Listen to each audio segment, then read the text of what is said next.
Hello children, I am here once again with another lesson of your class 9 syllabus NCERT book. Today I have chosen a poem and the title is Wind.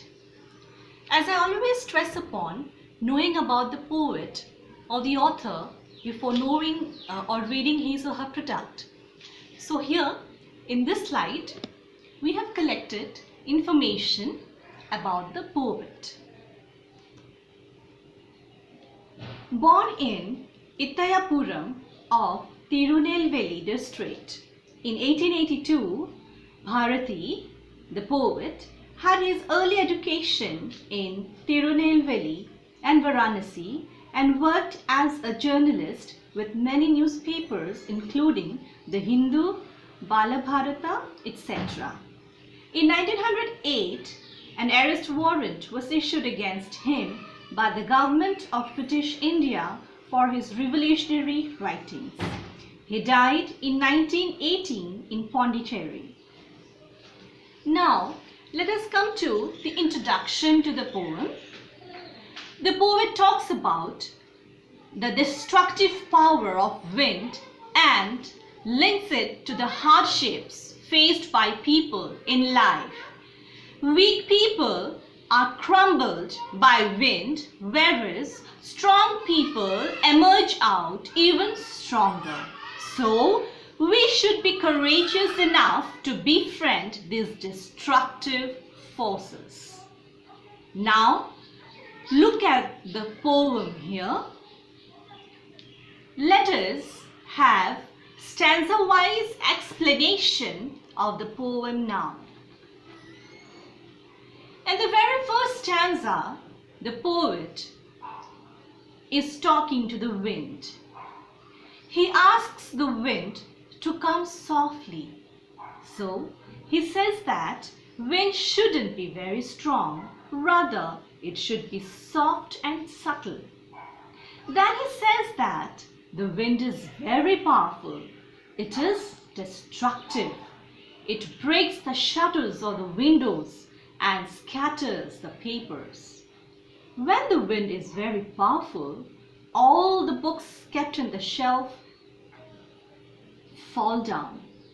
So, here the poet describes the power of wind. Then he asks the wind to the destruction it has caused. Whenever there is a strong wind, all the things that are weak, for example, small plants or tiny children, they all get scared and they might get hurt. So, you see children, here we get a philosophical implication through these lines. That is, if we are mentally and physically weak, we are not strong, we become objects of target. People may make fun of us, they won't even hesitate to hurt us, and in that case we easily become victims of adversities of life. Now moving on to the next stanza. Here the idea of the first stanza is being impressed upon, where it says that wind destroys weaklings, implying that destructive power or force in any form, whether people or situations in life or challenges in life, etc., etc., they affect the weaklings and they fall or break down, not being able to withstand it.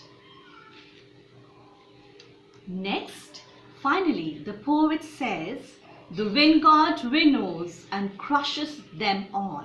Here, the poet addresses wind as wind god, meaning the all-powerful wind, the supreme.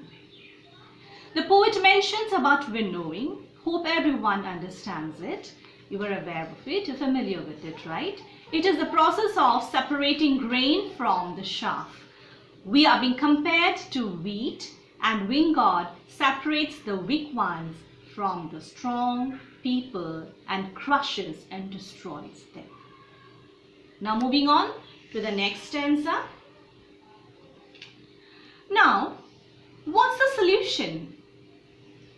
How can we protect ourselves from the powerful, from the destructive wind that is unbeatable, that is the supreme power? Can you guess what the poet talks about as a solution here? Yes, in simple words, shake hands with it. Or here it's him, we can say. Yeah, wind is being personified here. So befriend the wind, meaning welcome the adversities. Problems don't take permission, right, before befalling us. So we should be prepared to welcome or tackle adversities in life.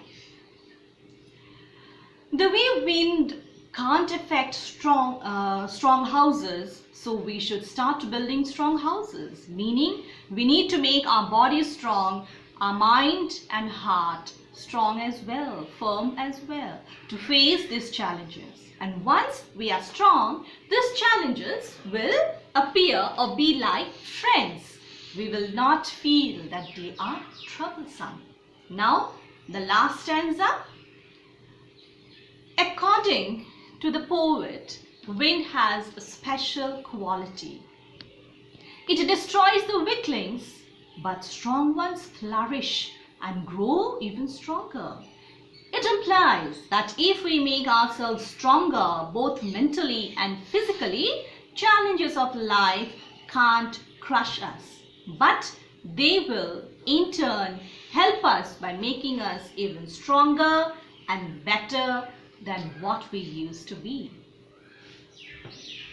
Now here you can see the summary of the poem, and now it's up to you children to extract the theme and the message of the poem, the message that it conveys from the summary itself. Now I won't spend much time here. Next, moving on to the technical aspect of the poem. Yes, the literary devices used in the poem. Here it has been explained in detail. Go through them and try to link it up with the poem. Now, theme and message are very, very important parts of a poem. So, when you talk about theme and message, you should understand, children, these two are separate things. Theme and message, both are different. They are not the same. So in the PPT you already have a slide on theme and you have a slide on the message that it conveys. Now what you need to understand is theme is the thread along which the poet weaves the matter, right? And the message is the final product out of that woven matter. So that is the message conveyed out of, and message is always conveyed out of the theme. Okay?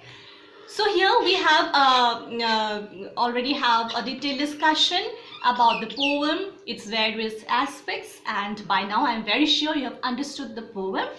And so here we come to an end of the presentation, and I'll very soon be coming up with another video of a new lesson of your book.